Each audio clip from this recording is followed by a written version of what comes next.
Question આજનો. તો જે ગયા લેક્ચરમાં આપણે જોયું હતું અષ્ટફલકીય સંકીર્ણ માટે સ્ફટિક ક્ષેત્રવાદ, સેમ આપણે સમચતુષ્ફલકીય માટે પણ આજે વાત કરવાના છીએ. તો આજનો આપણો ક્વેશ્ચન થશે સમચતુષ્ફલકીય સંકીર્ણ માટે સ્ફટિક ક્ષેત્રવાદના આધારે સ્ફટિક ક્ષેત્રવાદ આકૃતિ સહિત સમજાવો. અથવા તો એમ પણ પૂછી શકે કે આકૃતિ, માત્ર આકૃતિ પણ પૂછી શકે, રાઈટ? કોઈ પણ વસ્તુ પૂછી શકે છે, આપણે ધ્યાનમાં રાખીશું, લખીશું, રાઈટ? ચાલો તો કહીએ છીએ કઈ રીતે રચાશે સ્ફટિક ક્ષેત્રવાદ. તો સેમ, બાકી બધું સેમ જ રહેશે. તો પહેલા આપણે કહીએ છીએ આ થશે ઊર્જા ઉપરની તરફ. બીજું આપણે કહીએ છીએ કે અહીંયા આ તો સેન્ટ્રલ મેટલ એટમ, રાઈટ? તો આ થયો ધાતુ પરમાણુ M, એની ઉર્જા પહેલા આટલી હતી, રાઈટ? પછી શું થવું જોઈએ તો કે સેન્ટ્રલ મેટલ એટમની જે ઉર્જા હતી એ ઉર્જા વધે છે, રાઈટ? તો આ થઈ એની ડી કક્ષકો. તો એની ડી કક્ષકોને આપણે નીચે દર્શાવીશું. તો આ થશે ડી કક્ષકો, રાઈટ? તો આની નીચે આપણે દર્શાવી દીધી એની 5 ડી કક્ષકોને. કે આથી 5 ડી કક્ષકો. આ થશે સમશક્તિક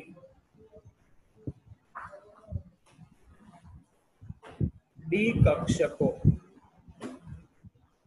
સમશક્તિક ડી કક્ષકો, રાઈટ? હવે શું થવું જોઈએ તો લિગેન્ડ જ્યારે નજીક આવશે તો એની ઉર્જા વધે છે. તો ઉર્જા વધીને આપણે દર્શાવી દઈએ. તો અહીંયા પહોંચશે તો એની ઉર્જા વધી જશે.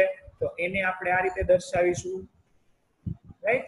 આ સુધી અહીંયા સુધી તો સેમ છે. તો એની ઉર્જા વધશે, એ વધેલી ઉર્જાના જે છે સંકીર્ણ એને આપણે અહીંયા દર્શાવી દઈએ. તો આ થશે એની 5 ડી કક્ષકો, રાઈટ? ચાલો હવે જો તમે ચતુષ્ફલકીયનો આકાર વિચારો ને તો કે ચતુષ્ફલકીયનો આકાર અલગ હોય. કઈ રીતનો હોય? ટેટ્રાહેડ્રલ. તો ટેટ્રાહેડ્રલ આવી રીતનો કંઈક આકાર હોય, રાઈટ? અહીંયા ઉપર એક હોય ને નીચે 3 આ રીતે. તો એનો મતલબ એ કઈ અક્ષ પરથી લિગેન્ડ ના, રાઈટ? સમચતુષ્ફલકીય હોય ને તેનો આકાર આપણે 3D ડ્રો ના કરી શકીએ, એટલે આપણે આવી રીતનો આકાર કહીએ. કે એનો આકાર કઈ રીતનો હોય તો કે એનો આપણે એમ કહીએ કે આ એક ઉપર છે, રાઈટ? તો આ શું થશે તો કે આ એક જે છે આ એની દિશામાં છે. તો આ પાછળની તરફ હોય, પાછળની તરફ હોય તો એને આપણે ડાર્ક લાઈન થી દર્શાવીએ. તો આ ડાર્ક લાઈન, રાઈટ? અને જે આગળની તરફ નીકળતું હોય એને આપણે દર્શાવીએ ડેશ લાઈન થી. તો આ ડેશ, રાઈટ? તો અહીંયાથી લિગેન્ડ આવતું હોય, અહીંયાથી લિગેન્ડ આવતું હોય, અહીંયાથી લિગેન્ડ આવતું હોય ને અહીંયાથી લિગેન્ડ. એનો મતલબ લિગેન્ડ કોઈ અક્ષ પરથી નથી આવતું, રાઈટ? જો કોઈ એક અક્ષ તમે ના કહી શકો કે આ અક્ષ પરથી લિગેન્ડ આવે છે, નહીં, રાઈટ? એ ક્યાંથી એપ્રોચ કરે છે? એ સરફેસ પરથી એપ્રોચ કરે છે, રાઈટ? જે સમતલ રચાય છે ને એ સમતલમાંથી લિગેન્ડ આવશે. એટલે અહીંયા આવે ઉલટું થશે, રાઈટ? ખાસ યાદ રાખજો, સૌથી અગત્યનું, કેમ કે અષ્ટફલકીય અને ચતુષ્ફલકીયમાં એક જ તફાવત છે, રાઈટ? જે આપણે અહીંયા વિપાટન કરતા હતા ને એ વિપાટન ઉલટું થશે. ત્યાં T2G કક્ષકો નીચે હતી, અહીંયા T2G કક્ષકો જે છે એ ઉપર જશે. તો વિપાટન આપણે આ રીતે દર્શાવીશું, રાઈટ?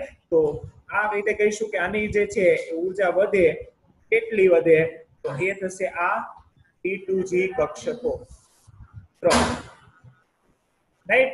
એની ઉર્જા વધશે અને એ થશે dxy, dyz અને dzx, રાઈટ? આ 3 કક્ષકોની ઉર્જા વધવી જોઈએ.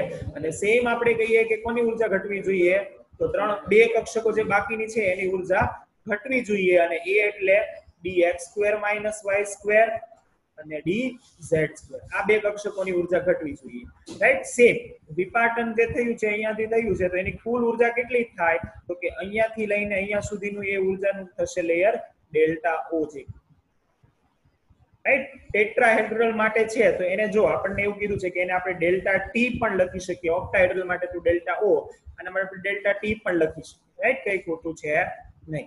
તો આને આપણે ડેલ્ટા ટી વડે પણ કહી શકીશું. તો આ થશે ડેલ્ટા ટી, રાઈટ? ટેટ્રાહેડ્રલમાં વિપાટન ઉર્જા અથવા તો વિભાજન ઉર્જા,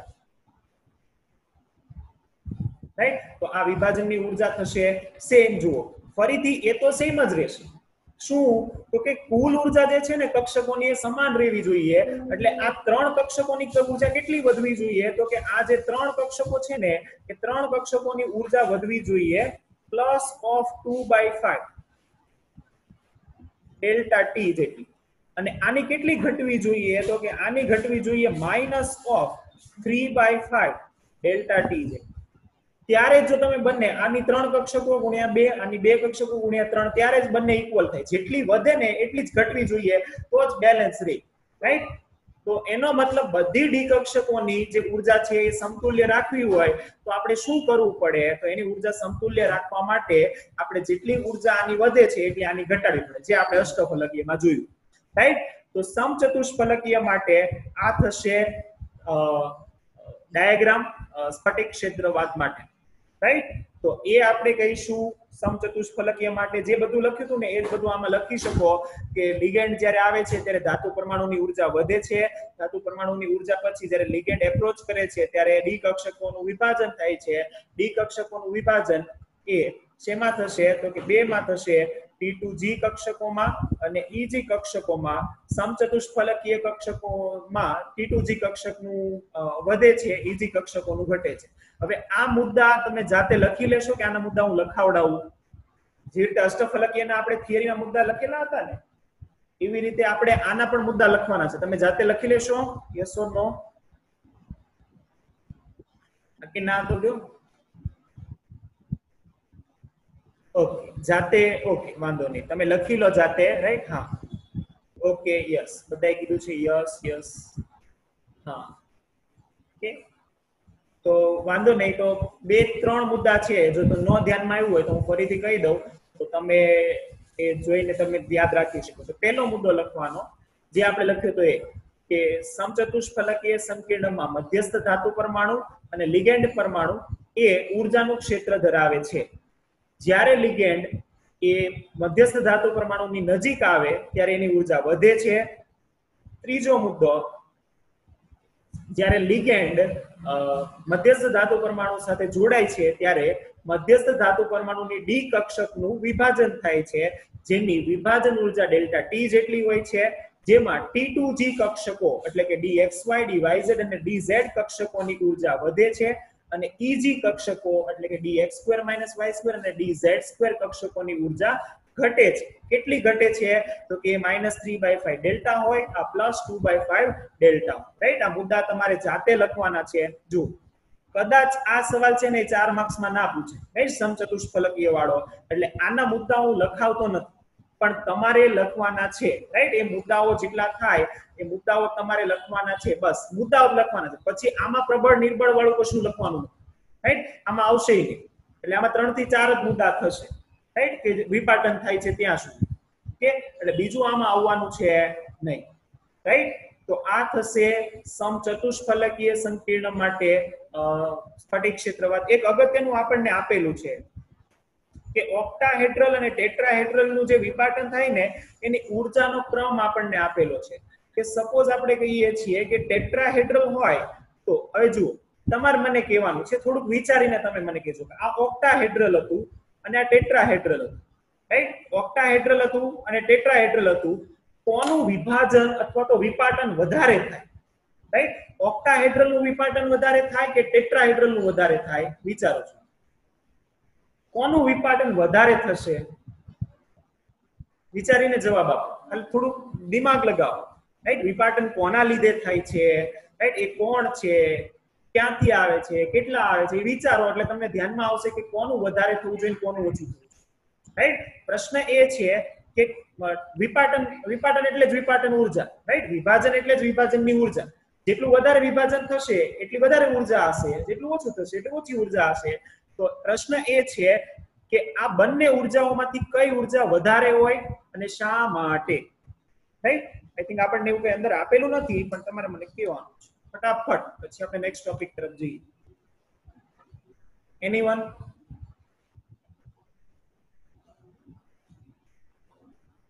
નો? ઓકે, ચાલો આપણે કહીએ છીએ કે બંનેમાંથી તમે વિચાર, અષ્ટફલકીય જે સંકીર્ણ હતું ને એમાં કેટલા લિગેન્ડ હતું? કેટલા લિગેન્ડ હતા? સોરી, અષ્ટફલકીય જે સંકીર્ણ હતું ને એમાં 6 લિગેન્ડ હતા અને એ 6 લિગેન્ડ ચોક્કસ દિશામાંથી એ કક્ષકોની જ નજીક આવતા. એટલે એની ફિક્સ હતી કે આ જ કક્ષક તરફ આવે છે. એનો મતલબ કે એ આ કક્ષક તરફ જ લિગેન્ડ આવતા અને એની જ સાથે ડાયરેક્ટ કોલાઇડ થતું, રાઈટ, જેમ કે આ લિગેન્ડ છે તો ઈ d(x²-y² ની સાથે જ આવતા, રાઈટ, આ લિગેન્ડ છે dz² સાથે જ કોલાઇડ કરતા, એટલે એકદમ નજીક એની ઉપર આવતા. હવે આપણે ચતુષ્ફલકીય વિચારીએ, ચતુષ્ફલકીય તો સમતલમાં આવે છે. હવે જરૂરી થોડું છે કે સમતલમાં ક્યાંથી ઇલેક્ટ્રોન આવશે, રાઈટ, સમતલ તો બહુ મોટું છે, અક્ષ છે એ ફિક્સ થઈ ગયું કે અહીંયાથી જ આવે, આ ડાયરેક્શન જ, રાઈટ. સમતલ તો આટલું મોટું છે, આ મોટું સમતલ છે, એમાં કોઈ પણ જગ્યાએથી લિગેન્ડ આવી શકે છે, રાઈટ. એનો મતલબ સમચતુષ્ફલકીયમાં જે આવતું લિગેન્ડ જે છે, રાઈટ, એ ચોક્કસ અક્ષ ઉપર જ કોલાઇડ થશે ને એવું કહી શકીએ નહીં, રાઈટ. એ ચોક્કસ અક્ષ ઉપર જ કોલાઇડ થશે ને એવું કહી શકીએ નહીં. કેમ? કેમ કે આની જ ઉર્જા વધારશે ને એવું ન કહી શકીએ, રાઈટ, કેમ કે એ તો સમતલમાં આવે છે અને સમતલ તો બહુ મોટું હોય, રાઈટ. અને ટેટ્રાહેડ્રલ વિચારો તો એના 3 આ રીતે નીચે હોય, રાઈટ. તો એ સમતલમાં તમે વિચારો કે લિગેન્ડ આવતું હોય, રાઈટ, તો કઈ રીતે એપ્રોચ કરશે સમતલમાં, એટલે એ સમતલની કક્ષકીયની ઉર્જા વધારે, પણ એટલી ના વધારે જેટલી અષ્ટફલકીય વધારે, રાઈટ. અને બીજું સિમ્પલ વિચારો, ત્યાં 6 લિગેન્ડ આવે છે, રાઈટ, 6 લિગેન્ડ આવે છે અને એને કેટલી કક્ષકોની ઉર્જા વધારવાની છે, ક્યાં ગયું, રાઈટ, 6 લિગેન્ડ આવે છે અને એને ઉર્જા તો 2 ની જ વધારવાની છે, 2 જ કક્ષકો, રાઈટ. 6 લિગેન્ડ થઈને આને 2 જ કક્ષકોની ઉર્જા વધારવાની છે, એટલે એની જેટલી વધશે ને એટલા જ પ્રમાણમાં પછી dxy dyz અને dz ની ઘટશે, રાઈટ. એટલે આ 6 લિગેન્ડ થઈને આ 2 જ કક્ષકોની ઉર્જા વધારે છે, જ્યારે ટેટ્રાહેડ્રલમાં 4 લિગેન્ડ થઈને 3 કક્ષકોની ઉર્જા વધારે છે. કોણ વધારે વધારી શકે? તો 6 લિગેન્ડ 2 કક્ષકોની ઉર્જા વધારે વધારશે, તો એનો મતલબ થાય ટેટ્રાહેડ્રલનું જે વિપાટન છે ને એ ઓછું હોય, રાઈટ. આનું જે છે આ 4 લિગેન્ડ છે અને એને 3 કક્ષકોની ઉર્જા વધારવાની છે, ત્યાં 6 લિગેન્ડ છે અને 2 ની જ વધારવાની છે, તો ઓબ્વિયસલી 6 લિગેન્ડ 2 કક્ષકોની ઉર્જા વધારે પ્રમાણમાં વધારી દે એટલે શું થાય તો કે ઓલવેઝ, રાઈટ, કોઈ પણ સંકીર્ણ હોય એમાં ડેલ્ટા ઓ જે છે ને વધારે જ હોય. આપણને તો એની છે ને એક્ઝેક્ટ ફિગર કાઢીને આપેલું છે, પણ એવું જરૂરી નથી, રાઈટ. એનસીઈઆરટી માં આપેલું છે તો આપણે લખીશું કે ડેલ્ટા ટી અને ડેલ્ટા વી નો ઓ વચ્ચેનો સંબંધ કેટલો હોય, તો કે સમાન લિગેન્ડ અને ધાતુ પરમાણુ માટે ડેલ્ટા ટી અને ડેલ્ટા ઓ નો સંબંધ 4/9 જેટલો હોય, 4/9 ડેલ્ટા ઓ જેટલો હોય, રાઈટ, આટલો, રાઈટ. પણ આપણે આ યાદ રાખીશું એનસીઈઆરટી માટે, આ પણ યાદ રાખીશું કે ડેલ્ટા ઓ જે છે ને એ વધારે હોય, રાઈટ, ડેલ્ટા ઓ જે છે એ વધુ હશે, ઓકે. તો આ આપણે ધ્યાનમાં રાખીશું. હવે કોઈ આ બંને થિયરીમાં કોઈ પણ જગ્યાએ કોઈ ડાઉટ કરો ફટાફટ, રાઈટ. આ બંને થિયરીઓ આપણે પૂરી કરીએ છીએ. આ 4 માર્ક્સનો પ્રશ્ન છે જો તમારા માટે, રાઈટ, અને એ પૂછાશે જ, મને તો લાગે ક્રિસ્ટલ ફિલ્ડ થિયરી પૂછવો જોઈએ, બહુ મસ્ત થિયરી છે. તો આપણો નેક્સ્ટ પોઈન્ટ થશે ક્રિસ્ટલ ફિલ્ડ થિયરીમાં, અને એ થવો જોઈએ સંયોજનોના રંગ, રાઈટ, સવર્ગ સંયોજનોના રંગ. જો ખૂબ જ અગત્યનો અને ઇમ્પોર્ટન્ટ અને બહુ મસ્ત ટોપિક છે, જેઈ નીટ જેવો ટોપિક છે, રાઈટ. આપણે જેઈ નીટમાં આને વિસ્તૃત ભણવાના છીએ. રંગ, હવે જો સંયોજકતા બંધનવાદ છે ને, એ સંયોજકતા બંધનવાદ કમ્પ્લીટલી આપણને સમજાવી ના શકે કે એ કમ્પ્લીટલી આપણને રંગ વિશે ઇન્ફોર્મેશન નથી આપતી, પરંતુ ક્રિસ્ટલ ફિલ્ડ થિયરી રંગ વિશે માહિતી આપે છે. અને એ શું આપે છે તો કે જ્યારે પણ આપણે જે વિપાટન કીધું ને એ વિભાજન થાય અને એમાં ઇલેક્ટ્રોન હોય, હવે એ કોના લીધે થાય છે તો કે લિગેન્ડના લીધે થાય છે, રાઈટ. તો એક ઉદાહરણ આપણે લઈ લઈએ, કોઈ કે મને ક્વેશ્ચન મોકલ્યો તો, રાઈટ, એ ક્વેશ્ચન હું લખું છું, એના આધારે આપણે રંગ સમજવાના છે, રાઈટ. રંગની આખી થિયરી આમ તો સમજી લઈએ, જસ્ટ અ સેકન્ડ, ઓકે. હા, રાઈટ. આપણને એવું કીધું છે કે 3 સંકીર્ણ આપેલા છે, m of H2O6 આનો +2 છે, m of En3 આનું છે +2 અને m of Br6 એનું છે -4,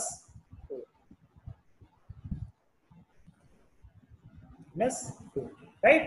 ચાલો, તો આ 3 લિગેન્ડ આપણને આપેલા છે અને એના આધારે પૂછેલું છે કે કોનો કલર, જો આમાં એમસીક્યુ એવા આપેલા છે કે કોનો કલર ગ્રીન થાય, કોનો બ્લુ થાય અને કોનો રેડ થાય.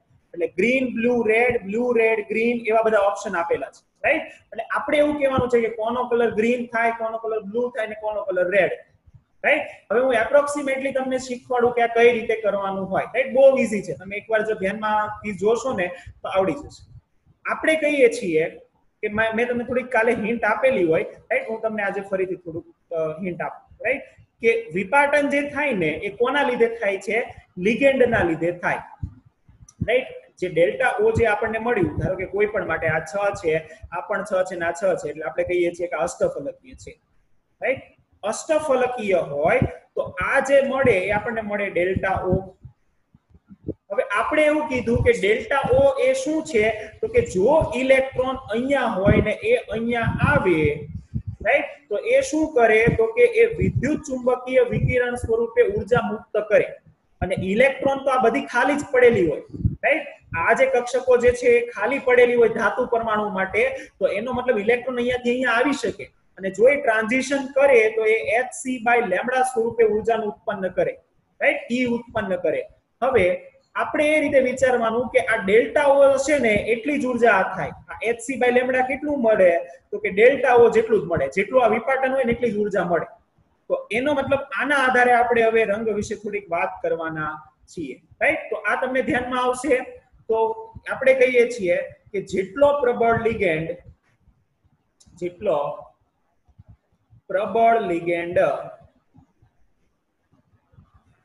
તેટલું ડેલ્ટા ઓ નું મૂલ્ય વધારે. ચાલો, હવે ડેલ્ટા ઓ વધારે હોય તો લેમ્ડા કેવું થાય? લેમ્ડા કેવું થાય? ઓછું થાય. ડેલ્ટા ઓ વધારે તો લેમ્ડા ઓછું. જો ઇન્વર્સલી પ્રોપોર્શનલ છે ને તો ડેલ્ટા ઓ એમ કહી શકીએ ઇન્વર્સલી પ્રોપોર્શનલ ટુ 1/λ. તો એનો મતલબ ડેલ્ટા ઓ નું મૂલ્ય વધુ તો લેમ્ડા નું મૂલ્ય ઓછું.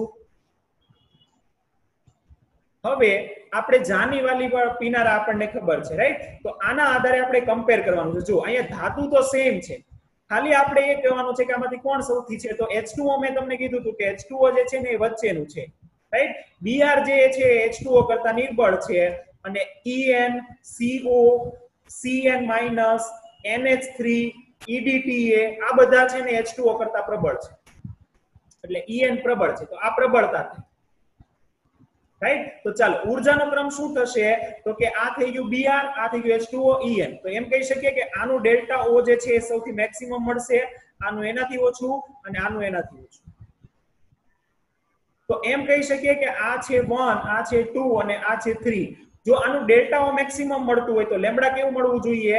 મિનિમમ. તો લેમ્ડા 1 મળે મિનિમમ, આ લેમ્ડા 2 મળે આ, અને લેમ્ડા 3 મળે મેક્સિમમ, રાઈટ? હવે આપણને તો જાની વાલી પીનારા ખબર છે. જાની વાલી પીનારા શું થાય? તો કે સૌથી પહેલો કલર કોણ હોય? તો આ સાઈડ હોય રાતો કલર. ચાલો, રાતા કલરની તરંગ લંબાઈ કોણ કહેશે?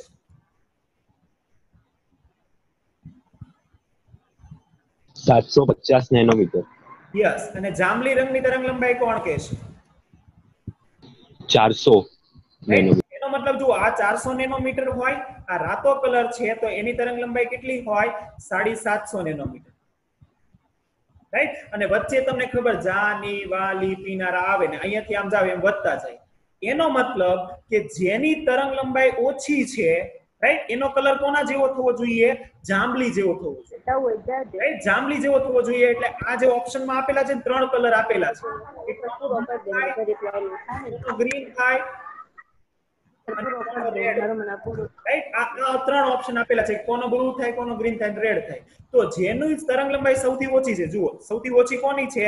તો જાંબલીની. તો એ કોના જેવો થવો જોઈએ? બ્લુ જેવો થવો જોઈએ. તો આ બ્લુ જેવો થાય, રાઈટ? એટલે કોણ બ્લુ જેવો થશે? તો કે En, આ બ્લુ કલર મળે, રાઈટ? પછી જેની કોની સૌથી વધારે છે? તો જેની સૌથી વધારે છે ને રાતા જેવો મળે. તો રાતો કોણ છે? તો સૌથી વધારે છે લેમ્ડા 3. લેમ્ડા 3 એટલે Br, રાઈટ? Br. તો એની મળે રેડ, જે આપણને આપેલું છે. અને વચ્ચેની જે ઇન્ટરમીડિયેટ છે ને એ મળે H2O અને એ મળે ગ્રીન, રાઈટ? જો કોઈ પણ રીતે છે ને MCQ પૂછી શકે છે, રાઈટ? આ મોકલ્યો તો મને કોઈ 2 દિવસ પહેલા, રાઈટ? તો કોઈ પણ રીતે પૂછી શકે. હું તમને આમાં ઉર્જાનો ક્રમ પૂછી શકું, હું તમને આમાં તરંગ લંબાઈનો ક્રમ પૂછી શકું, હું તમને આમાં કલર પૂછી શકું, કોઈ પણ રીતે પૂછે, રાઈટ? પણ જો તમને આ કન્સેપ્ટ ખબર હશે ને તો તમે કોઈ પણ ક્વેશ્ચન હશે આન્સર આપી શકશો. ધ્યાનમાં આવશે? રાઈટ? તો આ રીતના એક એમસીક્યુ આપણને સ્વાધ્યાયમાં પણ આપેલો છે, છેલ્લો એમસીક્યુ આઈ થિંક છે, એ આપણે જોઈશું તો આપણને ધ્યાનમાં આવશે. તો ધ્યાનમાં આવશે આ સવર્ગ સંયોજનો રંગ શા માટે દર્શાવે છે, રાઈટ? કેમ કે જ્યારે પણ આપણે 11મા ધોરણથી ભણતા આવીએ છીએ કે ઉપરની કક્ષામાંથી જ્યારે નીચેની કક્ષામાં આવે ને તો ઇલેક્ટ્રોન વિદ્યુત ચુંબકીય વિકિરણ સ્વરૂપે ઉર્જા મુક્ત કરે અને જો એ વિદ્યુત ચુંબકીય વિકિરણ એ દ્રશ્યમાન વર્ણપટમાં હોય, એટલે દ્રશ્યમાન વર્ણપટ એટલે આ 400 નેનોમીટર થી 750 આ આપણને દેખાય, તો આપણને એવો એનો કલર દેખાય, રાઈટ? એ પ્રકારનો કલર દેખાવો જોઈએ, તો એનાથી આપણે શું કરી શકીએ? કાઢી શકીએ. ધ્યાનમાં આવશે આ, રાઈટ? તો આ આપણે કીધું શું, તો કે સવર્ગ સંયોજનોના રંગ. હવે જો રંગ વિશે છે ને અંદર આપણને ટેબલ આપેલા છે, રાઈટ? અંદર આપણને ટેબલ આપેલું છે, કલર નું આખું ટેબલ આપેલું છે કે કયા સંકીર્ણનો કયો કલર હોય, પરંતુ હું તમને નથી કહેતો કે તમારે ગોખવું જોઈએ, રાઈટ? ટેબલ તમારે ગોખવાની જરૂર નથી. હવે તમને આઈડિયા આવે કે કઈ રીતે કલર આવે છે, રાઈટ? બીજું પણ સપોઝ એવું પૂછે તો કે કયું સંકીર્ણ રંગીન છે અને કયું રંગવિહીન છે, તો સિમ્પલ, જે પણ અનુચુંબકીય હોય, અનુચુંબકીય એટલે શું, તો કે અયુગ્મિત ઇલેક્ટ્રોન ધરાવતા સંકીર્ણ હોય,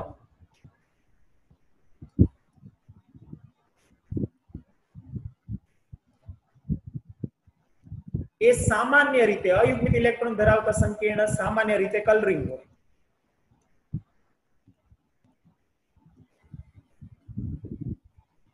અને બીજું કે અયુગ્મિત ઇલેક્ટ્રોન ના હોય તો એ રંગવિહીન હોય. અયુગ્મિત ઇલેક્ટ્રોન ન ધરાવતા હોય, રાઈટ? જો હવે હું સામાન્ય રીતે લખું છું, રાઈટ? એટલે કોમનલી આવું હોય, પછી રેર કેસમાં, એક્સેપ્શન કેસમાં એકાદું કોઈ સંકીર્ણ હોય કે જેમાં અયુગ્મિત ઇલેક્ટ્રોન ના હોય છતાં પણ રંગીન હોય, રાઈટ? અને અયુગ્મિત ઇલેક્ટ્રોન ધરાવતું હોય છતાં રંગીન ના પણ હોય, એટલે એવું એક્સેપ્શન કેસમાં હોઈ શકે છે, પણ જનરલી આપણે આ કહીએ છીએ, રાઈટ? જનરલી આ હશે કે અયુગ્મિત ઇલેક્ટ્રોન ન હોય તો એ રંગવિહીન, ન ધરાવતા હોય તો રંગવિહીન સંકીર્ણ રચે. ધ્યાનમાં આવશે, રાઈટ? તો રંગ વિશે આપણને આ કીધું છે, આખી આ બધી થિયરી, રાઈટ? તો એ થિયરી તમે આખું જે છે રંગ વિશેની એ આખી ગોખવાની નથી, એનો કન્સેપ્ટ સમજો કે કઈ રીતે રંગમાં જે છે ને એ ઉદ્ભવે છે, રાઈટ? પણ એટલું યાદ રાખજો કે હવે છે ને કક્ષકો બદલાઈ ગઈ છે. હવે કક્ષકો જે છે ને એ કઈ છે, તો કે આપણી પાસે આ બે કક્ષકો છે, રાઈટ? આ કક્ષકો જે છે ને એનું નામ છે P2G કક્ષકો અને આ કક્ષકનું નામ છે EG કક્ષકો, રાઈટ? એટલે ઇલેક્ટ્રોન EG માંથી P2G માં આવે છે એમ કહેવાય, રાઈટ? કેમ કે આ ત્રણે ત્રણ તો સમશક્તિક છે, રાઈટ? ત્રણેયની ઉર્જા સમાન હોય એટલે કોઈ પણ માં આવી શકે, રાઈટ? એટલે T2G માંથી EG માં જાય છે ને EG માંથી T2G માં જાય છે એમ કહેવાય, રાઈટ? એટલે એ રીતે થશે, તો એ સંક્રાંતિ આપણે કહીશું. ધ્યાનમાં આવશે, રાઈટ? તો આ થયો સંકીર્ણ સંયોજનોનું રંગ વિશેની માહિતી. ઓકે, તો આ આપણે કીધું રંગ, અને રંગ શા માટે ધરાવે છે એ.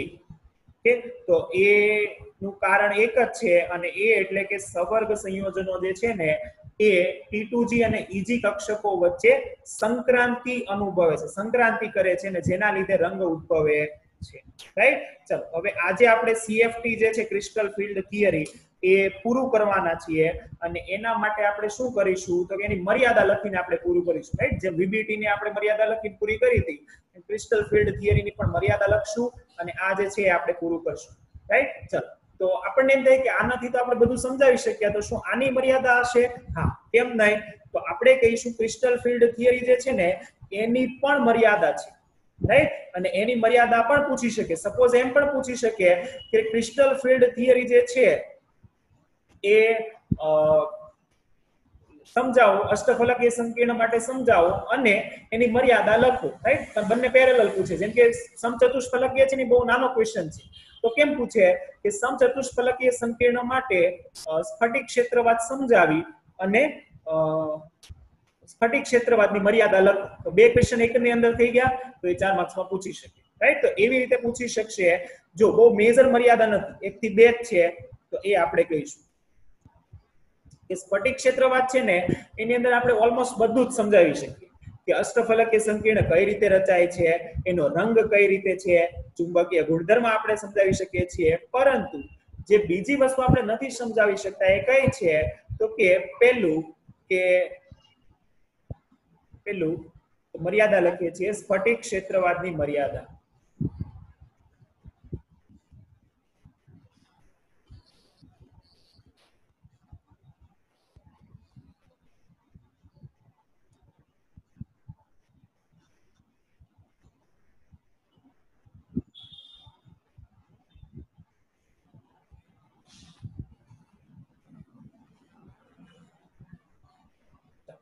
પહેલી મર્યાદા આપણે કહીએ છીએ કે જે ઋણ ભારિત લિગેન્ડ છે, એટલે જે નિર્બળ લિગેન્ડ છે, ઋણ ભારિત લિગેન્ડ છે કે જે એટલું બધું સ્ફટિક ક્ષેત્ર વિભાજન કરતા નથી. ઋણ ભારિત લિગેન્ડ એટલે કે જે સ્પેક્ટ્રોકેમિકલ સિરીઝ જો એક નાનકડું એ પણ રાખ્યું સ્પેક્ટ્રોકેમિકલ સિરીઝ. હવે સ્પેક્ટ્રોકેમિકલ સિરીઝ કઈ છે? તો જે પ્રબળ લિગેન્ડ થી નિર્બળ લિગેન્ડ નો આખો ક્રમ આપેલો છે ને, Br-, Cl-, C2O4, H2O, પછી EDTA, En, CO, Cn, right, NH3, આ આખો ક્રમ છે પ્રબળતાનો. એને સ્પેક્ટ્રોકેમિકલ સિરીઝ કહેવાય. શા માટે સ્પેક્ટ્રોકેમિકલ સિરીઝ? ફરીથી કે એના આધારે જેટલું વિપાટન થાય ને એ પ્રકારનો એક કલર દર્શાવે, એટલા આધારે એને સ્પેક્ટ્રોકેમિકલ સિરીઝ કહેવાય. એ સ્પેક્ટ્રોકેમિકલ સિરીઝમાં જે છેલ્લે આવે છે એટલે કે Br- સૌથી નિર્બળ પ્રકારના લિગેન્ડ, ઋણ ભારિત લિગેન્ડ, રાઈટ, એ ઋણ ભારિત લિગેન્ડ જે છે જે એટલા પ્રમાણમાં કે સ્ફટિક ક્ષેત્ર વિભાજન કરતા નથી, રાઈટ, તો એ એટલા પ્રમાણમાં સ્ફટિક ક્ષેત્ર વિભાજન કરતા નથી, તો એની અંદર રાઈટ, તો આપણે મર્યાદા કહેતા હતા કે મર્યાદામાં આપણે કીધું કે ઋણ ભારિત જે લિગેન્ડ છે અને સ્પેક્ટ્રોકેમિકલ શ્રેણીમાં છેડે જે આવેલા છે એટલે સૌથી નિર્બળ પ્રકારના જે છે એમાં સહસંયોજક બંધન જે છે ને એ આપણે સ્ફટિક ક્ષેત્રવાદથી સમજાવી શકાતા નથી, કેમ કે નિર્બળ પ્રકારના લિગેન્ડ છે તો કઈ રીતે રચે છે એ રાઈટ શકાતા નથી, જે એની મર્યાદા છે, રાઈટ. પછી અમુક સંયોજનોના રંગ પણ સ્ફટિક ક્ષેત્રવાદ પણ સમજાવી શકતું નથી, રાઈટ. તો અમુક સંયોજનોના રંગ વિશેની માહિતી પણ સ્ફટિક ક્ષેત્રવાદ આપી શકતું નથી, તો એ પણ સ્ફટિક ક્ષેત્રવાદ કહીશું. તો આપણને એમ થાય કે આપણે વીબીટી ની મર્યાદા હતી તો આપણે સીએફટી લઈને આવ્યા, રાઈટ, ક્રિસ્ટલ ફિલ્ડ થિયરી. હવે ક્રિસ્ટલ ફિલ્ડ થિયરીમાં મર્યાદા હોય તો એને કોનાથી સમજાવવું? તો યાદ કરો, આપણે કોઈ પણ પરમાણુ વચ્ચેનું બંધન છે ને એના માટેની સૌથી લેટેસ્ટ થિયરી હોય ને તો એ એટલે કઈ? તો એ એટલે આણ્વીય કક્ષકવાદ, મોલેક્યુલર ઓર્બિટલ થિયરી. તો મોલેક્યુલર ઓર્બિટલ થિયરી થી આપણે કોમ્પ્લેક્સ ને સમજાવી શકીએ, રાઈટ, એટલે કે કોમ્પ્લેક્સ કમ્પાઉન્ડ સવર્ગ સંયોજનોને પણ મોલેક્યુલર ઓર્બિટલ થિયરી થી સમજાવી શકીએ, પણ એનો અભ્યાસ આપણે આ ચેપ્ટરમાં કે આ ધોરણમાં કરવાના નથી, રાઈટ. તમે બહાર જશો હાયર સ્ટડીઝમાં તો કદાચ કરશો, પણ અત્યારે આપણે કરવાના નથી. તો સૌથી શ્રેષ્ઠ થિયરી કઈ છે? એ છે મોલેક્યુલર ઓર્બિટલ, રાઈટ, જેની મર્યાદાઓ નથી, રાઈટ, ઓલમોસ્ટ એટલી બધી મર્યાદાઓ નથી, તો એ લેટેસ્ટ છે. એટલે એનો મતલબ કે સવર્ગ સંયોજનોને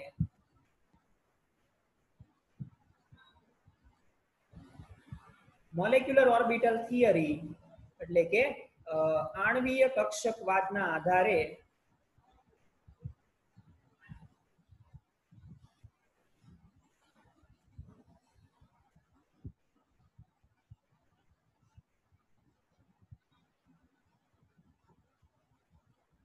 યોગ્ય રીતે સમજાવી શકાય.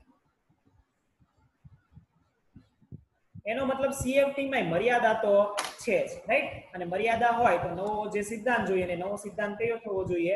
અને નવો સિદ્ધાંત થશે આણ્વીય કક્ષકવાદ, રાઈટ. એના આધારે આને પણ આપણે સમજાવી શકીએ.